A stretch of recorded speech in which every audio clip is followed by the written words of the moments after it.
La targa ha puntato a lotta, questo è il titolo della raccolta da lei redatta. Com'è nata l'idea, come si è svolta nel percorso degli anni? Qual è essenzialmente il messaggio che vuole lanciare? Il messaggio è molto semplice, intanto io mi onoro di essere figlio di un carabiniere che appunto l'ha puntata a lotta a cui la targa è intestata.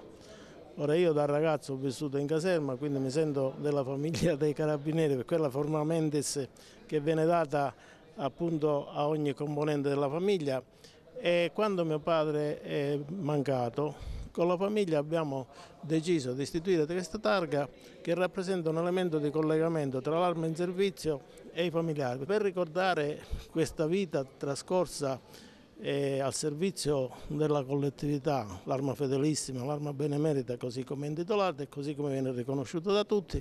Noi abbiamo deciso di istituire questa targa che già è arrivata alla 33esima edizione. Mi piace ricordare che uno dei primi insigniti di questa targa fu il maresciallo Guazelli, che ebbe, credo, nel terzo o nel quarto anno. Il maresciallo Guazelli mi onorava della sua amicizia e quindi io sono stato particolarmente lieto di questa scelta.